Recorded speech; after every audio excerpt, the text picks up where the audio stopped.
hanya karena kasih-Mu.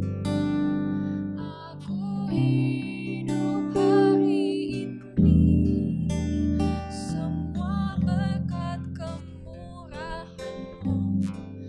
Terima kasih Yesus, Engkau sangat baik, amat baik pada saat itu.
Sangat baik Tuhan,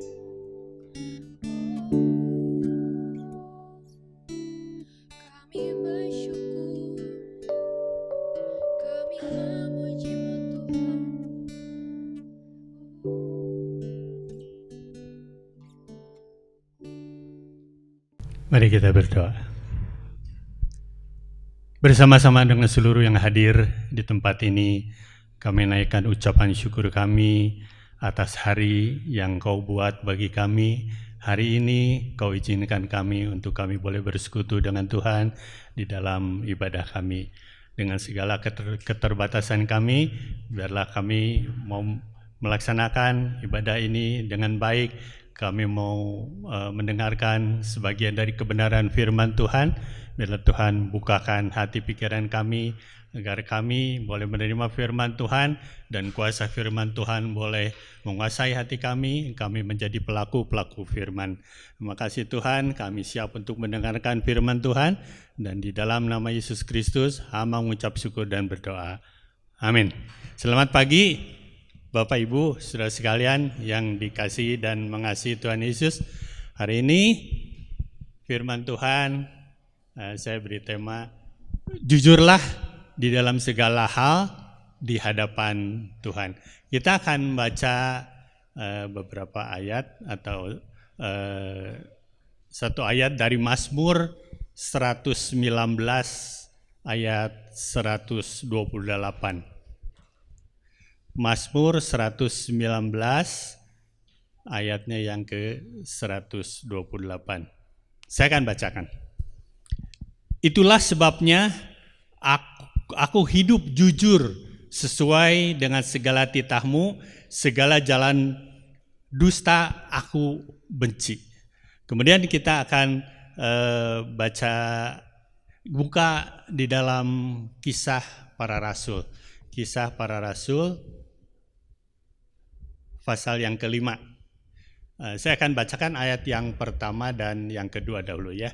Nanti kita lihat ayatnya dari 1 sampai 11, tapi kita akan berjalan saja karena panjang, nanti akan baca berurutan sesuai dengan apa yang disampaikan nanti sebentar ya. Saudara, kita baca Kisah Para Rasul 5 ayat yang pertama dan yang kedua. Ada seorang lain yang bernama Ananias. Ia beserta istrinya Safira menjual sebidang tanah. Dengan setahu istrinya, ia menahan sebagian dari hasil penjualan itu dan sebagian lain dibawa dan diletakkannya di depan kaki para rasul.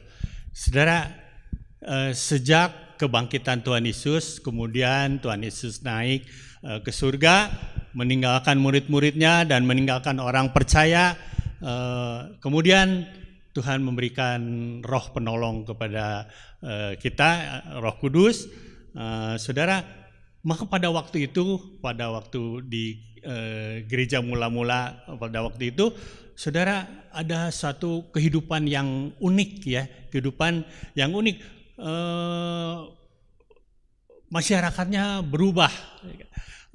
Itu saudara, mereka bersatu hati, sejiwa, dan mereka hidup di dalam kasih karunia Tuhan yang melimpah-limpah gitu ya. Dan seorang pun dikatakan di situ tidak ada yang hidup berkekurangan. Itu kalau kita baca ayat-ayat sebelumnya dari pasal 5 ini, di pasal 4 ayat 32 sampai dengan yang ke-37, kita lihat bagaimana suasana kehidupan jemaat yang mula-mula itu begitu luar biasa. Ya saudara ya, pada waktu itu sedang tren, sedang ramai-ramainya begitu ya, orang-orang yang kaya, orang-orang yang mempunyai tanah, yang mempunyai ladang, yang mempunyai rumah.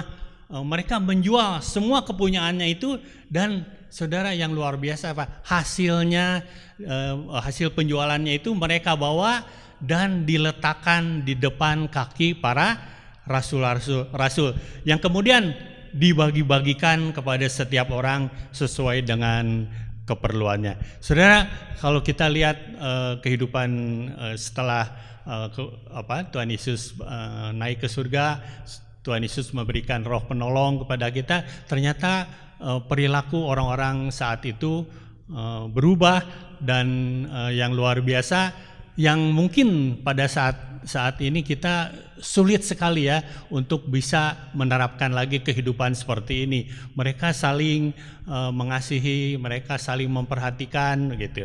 Saudara, bahkan ada orang asing ya, seorang Lewi namanya Barnabas, dia datang dari Siprus.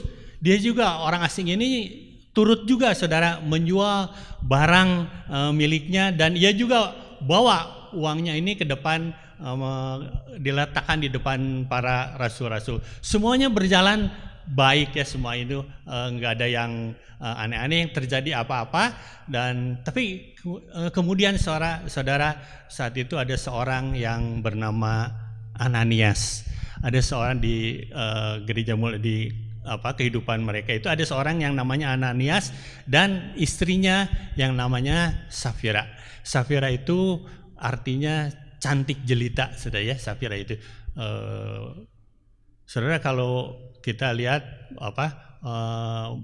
nggak banyak orangnya yang pakai nama Safira gitu, kita nggak dengar gitu ya.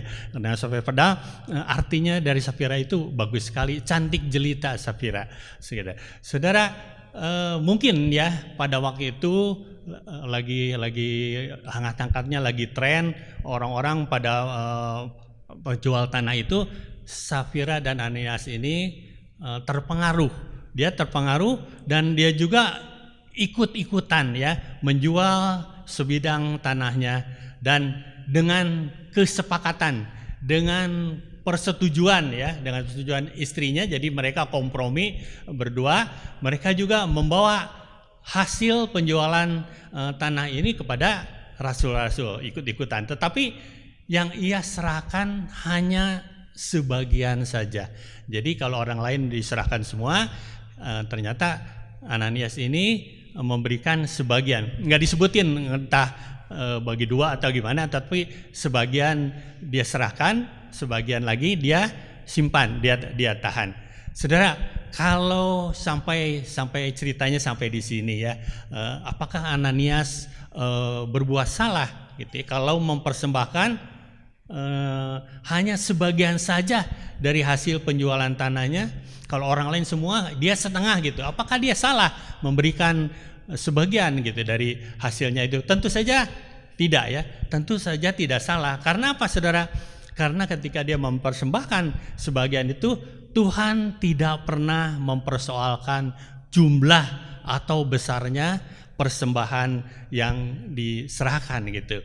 Saudara, ingat cerita Markus 12 ayat yang 43 ya. Cerita itu cerita tentang janda miskin yang memberi 2 peser. Tuhan mengatakan apa saudara?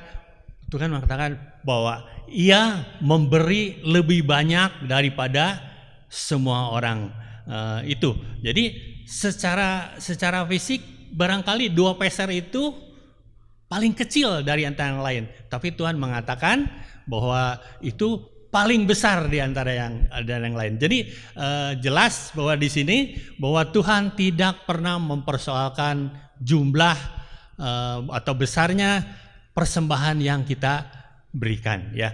Jadi kalau kita lihat sepintas, kita simpulkan Ananias sama Safira ini orangnya baik ya, karena mereka masih peduli terhadap pekerjaan Tuhan. Dia mau mempersembahkan sebagian hasil dari penjualan tanahnya. bukan persepuluhannya, bukan 10%-nya, tetapi barangkali kalau sebagian itu setengah, per 50-annya gitu ya. Dia berikan kepada gereja, kepada rasul-rasul. Jadi saya kira nggak ada yang salah gitu ya kalau sampai di sini. Seandainya barangkali juga kalau kita saat ini menjual tanah atau menjual rumah kita, mungkin sebagian besar dari kita tidak akan menyerahkan seluruh hasil uang penjualan yang kita dapatkan kepada gereja atau kepada hamba Tuhan, karena barangkali sebagian, mungkin besar mungkin kecil, pasti ada yang kita gunakan untuk keperluan diri sendiri kita. Ya, saudara, kalau menjual tanah, kalau sekarang barangkali ratusan juta barangkali ya, sampai mungkin harga rumah sampai M-an. Kalau setengahnya saja barangkali sudah nilainya sudah cukup besar. Jadi tetapi yang penting saudara, kita bisa memberikan atau kita mau memberikan persembahan kepada pekerjaan Tuhan. Saudara, mengapa kita harus peduli dengan pekerjaan Tuhan? Karena Amsal 3 ayat 9 mengatakan, muliakanlah Tuhan dengan hartamu dan dengan hasil pertama dari segala penghasilanmu, maka lumbung-lumbungmu akan diisi penuh sampai melimpah-limpah, dan bejana pemerahanmu akan meluap dengan air buah anggurnya. Jadi saudara, kita harus peduli kepada pekerjaan Tuhan. Kalau kita punya sesuatu berkat hasil yang kita dapatkan, kita harus mau memberikan kepada pekerjaan Tuhan. Ya, saudara, kita kembali kepada Ananias. Saudara, ternyata persembahan Ananias yang saya anggap ya cukup besar juga ya, karena sebagian daripada hasil penjualan rumah ini mungkin besar itu. Ternyata persembahan Ananias dan Safira ini bermasalah, saudara. Persembahannya tidak berkenan di hadapan Tuhan. Kok ya memberikan tetapi ternyata tidak berkenan di hadapan Tuhan. Bahkan bukan tidak saja berkenan, bahkan menjadi bumerang bagi mereka, yaitu kedua-duanya harus menanggung akibatnya yang sangat fatal, yang ujung-ujungnya adalah kematian. Saudara, apa yang salah ya dengan Ananias dan Safira ini? Dia sudah memberikan persembahan setengahnya gitu, cukup besar, tetapi ternyata tidak berkenan di hadapan Tuhan. Saudara, mari kita lihat mengapa Ananias dan Safira persembahannya tidak berkenan di hadapan Tuhan. Kita lihat Rasul Petrus sekarang kita maju ke ayat yang ketiga. Rasul Petrus, kita lihat Rasul Petrus ini adalah rasul yang punya hikmat, punya marifat ya. Apalagi saat itu, saat kehidupan jemaat mula-mula itu lagi hangat-hangatnya para murid, para orang-orang percaya yang dipenuhi Roh Kudus ya pada waktu itu, sehingga ketika Ananias mempersembahkan hasil penjualan tanahnya, Rasul Petrus ini bertanya ya, apakah benar semua hasil penjualan tanah itu sudah kau bawa kemari? Bukankah kamu mau mempersembahkan semuanya? Ya, saudara, Ananias jawabnya apa? Iya, benar. Jadi udah semuanya udah dikasihin. Kemudian saudara, Rasul Petrus berkata di dalam ayat yang ketiga dan keempat ya, kita akan baca selanjutnya. Ananias, mengapa hatimu dikuasai iblis sehingga engkau mendustai Roh Kudus dan menahan sebagian dari hasil penjualan tanah itu? Ayat keempat, selama tanah itu tidak dijual, bukankah itu tetap kepunyaanmu? Dan setelah dijual, bukankah hasilnya itu tetap dalam kuasamu? Mengapa engkau merencanakan perbuatan itu dalam hatimu? Engkau bukan mendustai manusia, tetapi mendustai Allah. Saudara, kau bisa tahu ya, Rasul Petrus bisa tahu apakah barangkali Rasul Petrus mendengar atau barangkali tahu tentang transaksi penjualan tanah itu sehingga dia tiba-tiba ketika Ananias membawa hasil penjualan itu dia bisa bertanya begitu, apakah udah semua? Nah, gitu ya. Berarti Rasul Petrus udah mengetahui apa yang terjadi. Saudara, bukan Rasul Petrus bukan sudah mengetahui, tetapi ini adalah pekerjaan Roh Kudus. Roh Tuhan memberitahukan kepada Rasul Petrus bahwa ada sesuatu yang nggak benar gitu ya, ada yang nggak beres. Saudara, ketika Rasul Petrus sudah mengatakan, menanyakan kepada Ananias dan sudah dijawab sama Ananias, benar begitu. Ketika mendengar perkataan itu, rebahlah Ananias dan putuslah nyawanya. Aduh, saudara ya, luar biasa ya kejadian seperti ini. Saudara, kematian Ananias ini secara mendadak. Dia nggak punya kesempatan untuk barangkali membela diri, barangkali klarifikasi gitu ya apa yang terjadi, dan dia nggak bisa berargumentasi kepada Rasul Petrus yang menanyakan dia.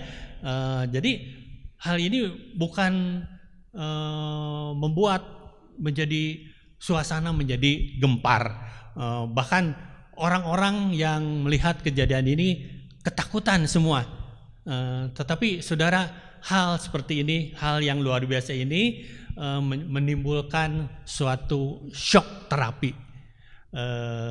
Atau terapi kejutan gitu ya, sesuatu hal yang luar biasa yang mungkin luar biasa bagi jemaat yang mula-mula pada waktu itu. Ada kejadian yang aneh gitu ya, tiba-tiba ada orang ditanya, tiba-tiba langsung roboh dan meninggal dunia seperti itu.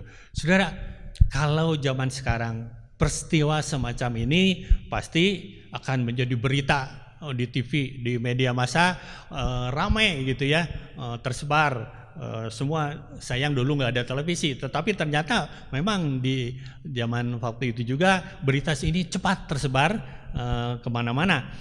Kemudian barangkali kalau zaman sekarang tersebar ini pastilah banyak komentar-komentar, banyak pendapat-pendapat ya mengenai kejadian seperti ini. Misalnya begini ya, ini terutama bagi orang-orang yang nggak percaya, barangkali mengatakan, masa sih Tuhan sekejam itu?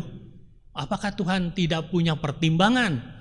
Cuma gara-gara segitu aja Tuhan mengambil nyawanya Ananias. Ya barangkali kalau ada komentar-komentar seperti itu. Mungkin juga ada yang berkomentar gini, ya kenapa tuh Rasul Petrus pakai tuh nyatanya segala Pak gitu ya. Jadi Rasul Petrus bertanya, seandainya Rasul Petrus nggak bertanya kepada Ananias seperti itu, barangkali Ananias nggak perlu berbohong ya.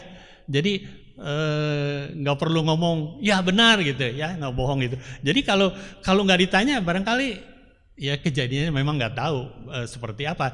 Karena ini masalahnya bukan masalah cuman ucapan aja gitu ya, tetapi masalahnya masalah dalam hati. Ya, bukan saudara ucapan. Jadi walaupun barangkali Ananias tidak mengatakan kebohongan, ya benar gitu, hasil penjualan yang diberikan sebagian itu, tetapi mungkin hasilnya juga akan kita nggak tahu apa yang akan terjadi. Tetapi saudara, kalau gitu orang yang nggak percaya atau orang yang tidak ya barangkali asal komentar, barangkali mengatakan begitu ya. Rasul Petrus kalau pakai iseng-iseng gitu, pakai tuh nyatanya, sehingga ketika berbohong jadi mati gitu, seperti itu. Ya, saudara, kita lihat berbohong atau berdusta itu adalah perbuatan dosa. Ya, berbohong pasti perbuatan dosa. Upah dosa apa, saudara? Upah dosa adalah maut. Ya, Roma 6 ayat 23. Jadi setiap dosa pasti mendatangkan hukuman. Hukuman yang dialami oleh Ananias Safira ini terjadi bukan karena banyak atau sedikitnya persembahan, melainkan karena mereka telah bersepakat dan merencanakan dengan istrinya untuk berdusta mengenai jumlah hasil penjualan sebidang tanah yang mereka miliki. Mereka berpikir bahwa dengan menyimpan sebagian hasil penjualan serta mengatakan bahwa uang yang mereka bawa adalah hasil keseluruhan dan tidak ada orang yang tahu, barangkali ya, pikir pasti nggak ada yang tahu gitu. Seperti itu mereka tidak menyadari sebetulnya bahwa mereka bukan sedang mendustai manusia. Dalam hal ini rasul-rasul atau jemaat ya di gereja tersebut ya, saudara, melainkan mereka mendustai Roh Kudus yang sedang memanifestasikan kuasa yang luar biasa pada saat itu. Pada saat itu ya, Roh Kudus bekerja sungguh luar biasa. Jadi saudara, kalau kita berbicara soal hukuman akibat dosa yang ada gitu, ada yang secara langsung ya, secara instan hukumannya ketika kita berbuat sesuatu langsung kita mendapat hukuman, tetapi juga ada hukuman dosa yang memang tidak secara langsung. Saudara pernah berbohong? Pasti juga sering ya, pasti sering. Apakah saudara juga pernah tidak menepati janji? Tentu sering ya, sering. Tapi ternyata kan hukumannya nggak secara langsung. Tetapi sebetulnya ada hukuman, hanya hukumannya versi lain lah gitu ya. Nggak seperti Ananias dan Safira ini bahwa hukumannya instan. Begitu dia berbohong, dia mendustai Roh Kudus, langsung hukumannya adalah maut. Hukumannya adalah kematian.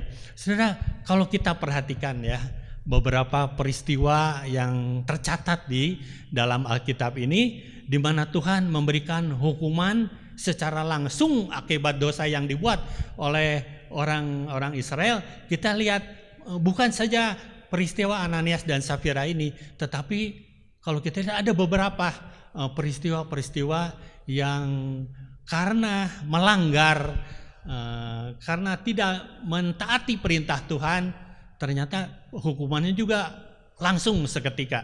Saya akan memberi contoh beberapa peristiwa di mana hukuman yang secara langsung Tuhan berikan kepada seseorang atau kepada beberapa orang ya. Kita lihat contohnya Imamat 10 ayat 1 sampai 3. Imamat 10 1 sampai 3. Ceritanya saya bacakan saja ayat-ayatnya karena ceritanya jelas. Jadi saya bacakan saja ayatnya, Imamat 10 ayat 1 sampai 3. Begini bunyinya saudara ya. Kemudian anak-anak Harun, Nadab dan Abihu masing-masing mengambil perbaraannya, membubuh api ke dalamnya, serta menaruh ukupan di atas api itu. Dengan demikian mereka mempersembahkan ke hadapan Tuhan api asing yang tidak diperintahkannya kepada mereka. Maka keluarlah api dari kehadapan Tuhan, lalu menghanguskan keduanya sehingga mati di hadapan Tuhan. Saudara, hukuman yang ngedadak ya, hukuman yang instan gitu. Karena apa? Karena melanggar perintah Tuhan. Anak Nadab dan Abihu dihukum Tuhan secara instan saat itu juga. Contoh yang lain ya, kita lihat beberapa contoh yang lain.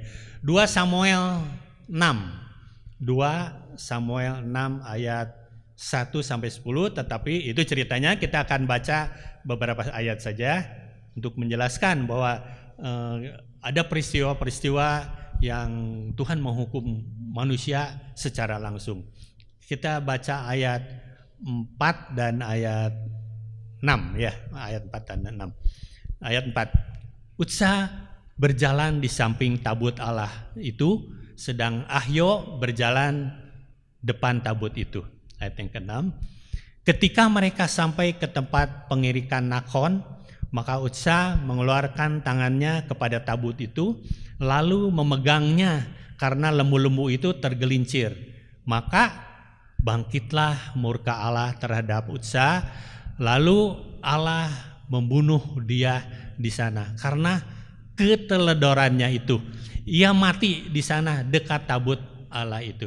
Sudah, Utsa melanggar perintah Allah bahwa tak seorang pun boleh menyentuh tabut perjanjian. Ini peraturan ya, perintah Tuhan bahwa tidak boleh menyentuh tabut perjanjian.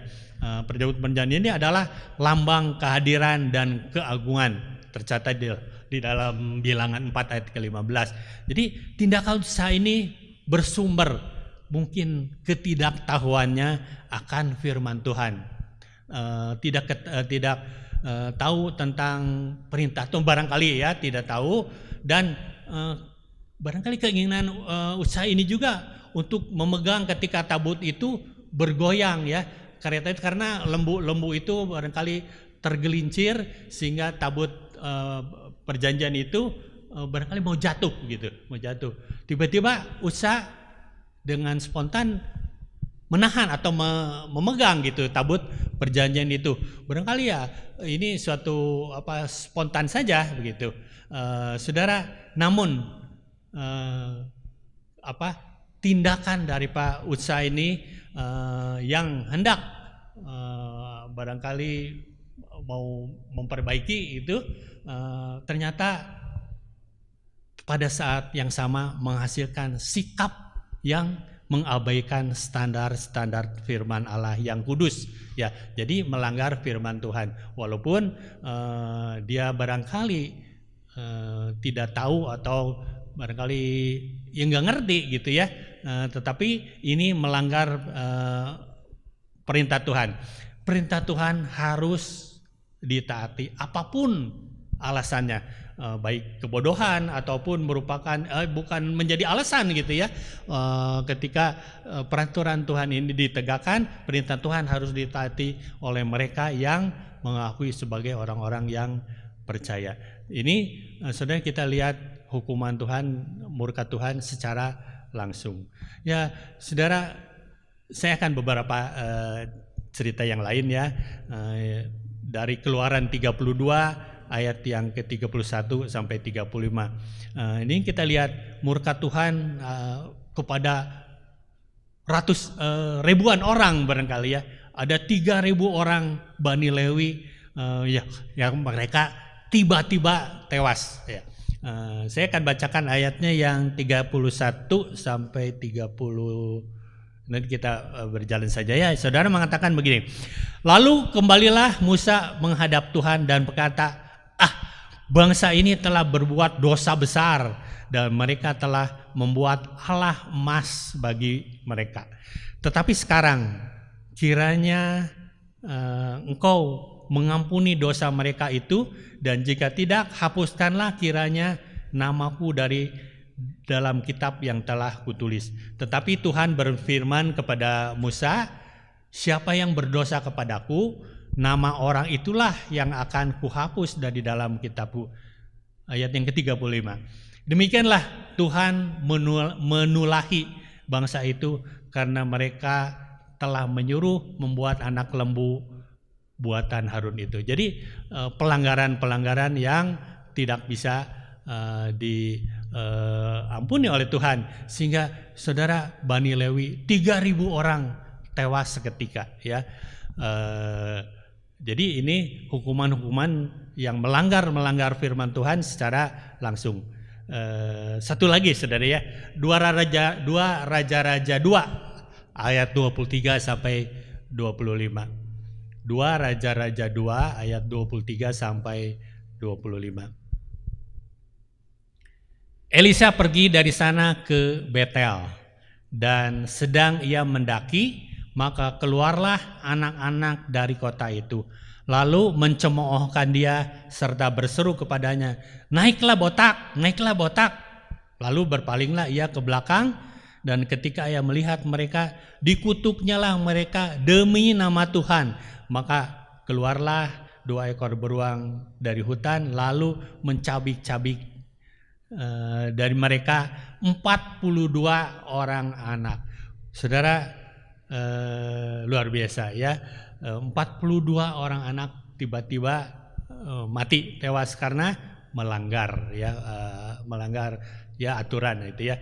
Saudara, semua tragedi yang dialami orang-orang di dalam cerita-cerita tadi dialami juga oleh Ananias dan Safira, dan bisa juga dialami oleh siapa saja ya, termasuk anak-anak ya. Tadi di cerita yang tadi 42 orang anak. Jadi kepada anak-anak pun kalau melanggar perintah Tuhan, hukuman Tuhan bisa secara langsung. Saudara, sebagai manusia masing-masing kita ini pasti memiliki kelemahan-kelemahan.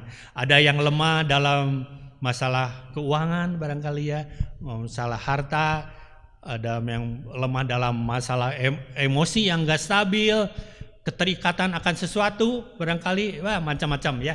Sayang saudara, kecenderungan manusia seringkali berusaha menutupi apa yang menjadi kekurangan mereka tersebut, sehingga senantiasa hidup di dalam kebohongan ya. Saudara, dengan hidup secara demikian kita bukan hanya membohongi diri kita sendiri dan orang lain, tetapi juga membohongi Roh Kudus. Saudara, 1 Tawaris 28 ayat 9 mengatakan, jangan lupa bahwa Tuhan menyelidiki segala hati dan mengerti niat dan cita-cita. Ya, saudara, setelah kita merenungkan kisah para Rasul 5 ayat 1-11 ini dengan sesama kisah Ananias dan Safira ini, setidaknya saudara ada beberapa hal yang bisa kita pelajari dari peristiwa ini. Kita juga bisa praktekkan di dalam kehidupan kita sehari-hari. Apa yang terjadi kita harus waspada ya saudara. Yang pertama saudara, kalau kita lihat banyak ayat Alkitab yang mendorong kita untuk memberi apa yang kita punya untuk mendukung pelayanan ya, juga untuk menolong siapa saja yang memerlukan. Ayatnya banyak yang menyuruh kita seperti itu. Saudara, Tuhan ingin agar kita memberi. Kalau kita memberi, berikanlah dengan rela dan sukacita. Sebagai apa saudara? Sebagai buah iman kita kepada Tuhan. Ayat-ayatnya banyak ya saudara. Bukan untuk mencari pujian di mata manusia atau barangkali punya motivasi yang keliru ya, agar barangkali kita dipandang baik di hadapan jemaat, dipandang baik di hadapan Tuhan. Kita ingin terlihat seperti jemaat yang dermawan, yang sosial, yang punya jiwa sosial, yang suka nyumbang barangkali begitu ya.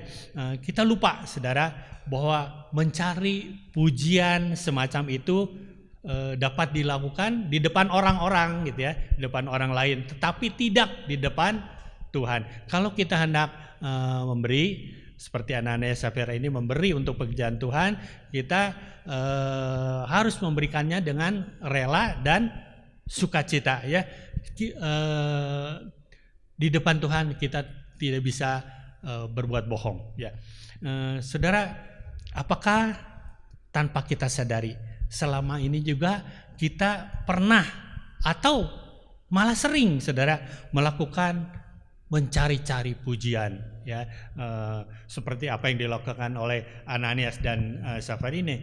Mungkin kita sering memberikan persembahan kepada gereja, tetapi punya motivasi dengan motivasi yang kurang tulus, atau mungkin kita selama ini sebagai pelayan Tuhan yang sering tampil di atas mimbar, misalnya pemimpin pujian lah, pemain musik, atau bahkan pengkhotbah gitu ya, tetapi seringkali hidup kita masih penuh dengan dosa yang selama ini kita lakukan.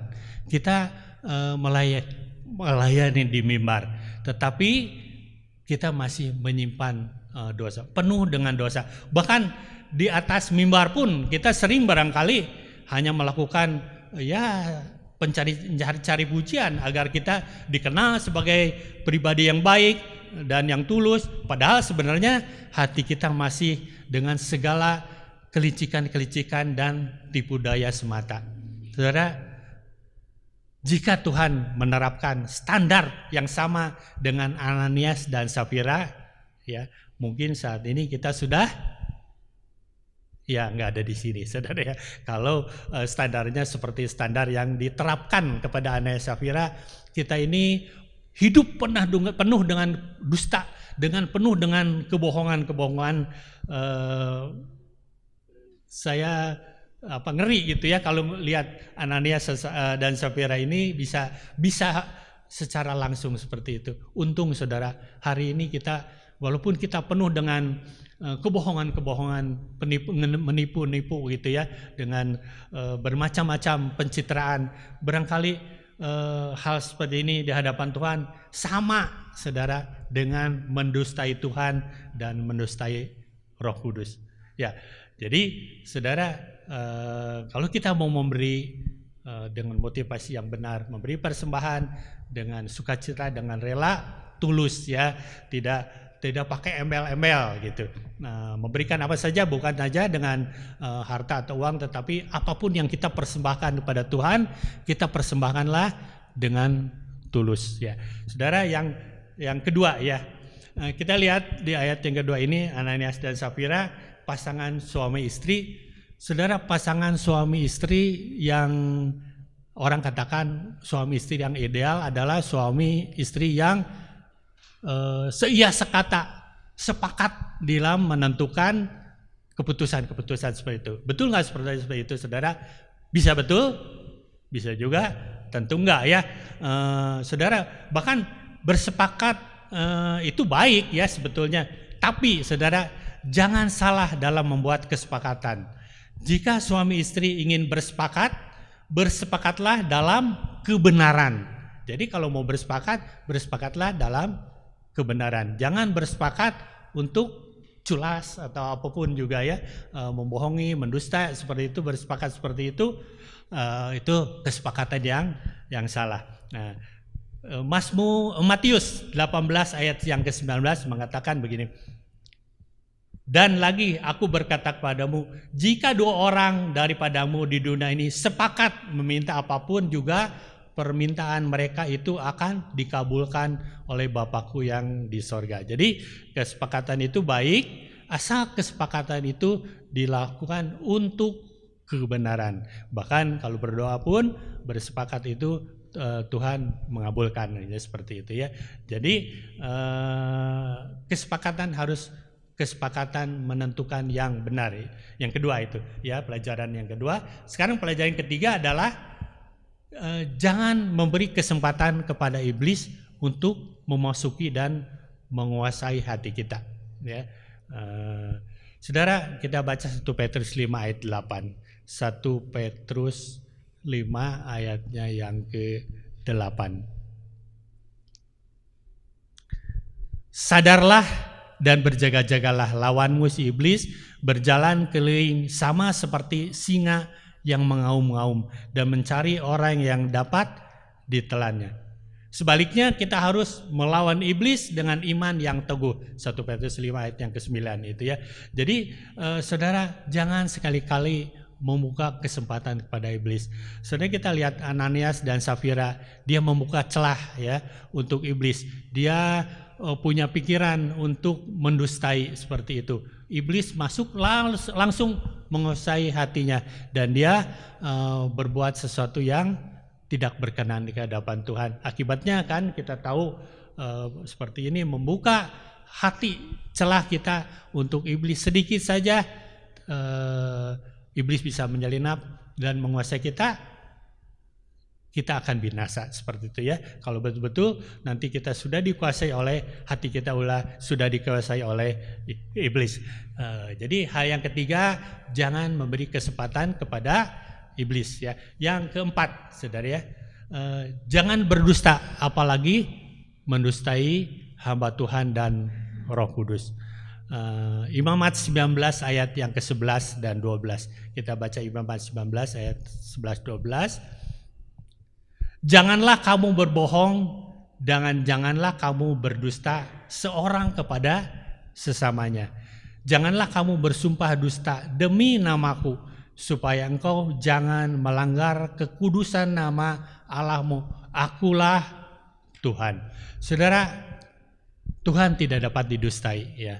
Apa yang kita lakukan secara tersembunyi pun di hadapan barangkali kalau di hadapan manusia semuanya bisa nggak kelihatan, tetapi di depan mata Tuhan semuanya pasti akan jelas ya. Kita bisa saja mengelabui atau menutupi apa yang ada di dalam hati kita ya, di dalam hati kita mungkin nggak kelihatan sama orang di hadapan sesama manusia, tapi saudara, tidak ada yang tersembunyi di hadapan Tuhan. Bahkan saudara, Tuhan sendiri jauh lebih tahu, lebih mengetahui siapa kita dibanding kita sendiri, saudara ya. Jadi kita jangan main-main, jangan mendustai Tuhan, mendustai Roh Kudus. Karena apa? Tuhan lebih tahu isi hati kita daripada kita sendiri. Saudara, kita lihat kemudian Yohanes 8 ayat yang ke-44. Yohanes 8 ayat yang ke-44. Iblislah yang menjadi bapamu, dan kamu ingin melakukan keinginan-keinginan bapamu. Ia adalah pembunuh manusia sejak semula dan tidak hidup dalam kebenaran, sebab di dalam dia tidak ada kebenaran. Apabila ia berkata dusta, ia berkata atas kehendaknya sendiri. Ia adalah pendusta dan bapa segala dusta. Saudara, untuk menyatakan kesungguhan iman dan kasih kita kepada Tuhan, maka jujurlah di dalam segala hal di hadapan Tuhan. Karena Tuhan melihat apa yang kita perbuat dan apa yang ada dalam hati kita. Saudara, firman Tuhan sampai di sini saja, saudara ya.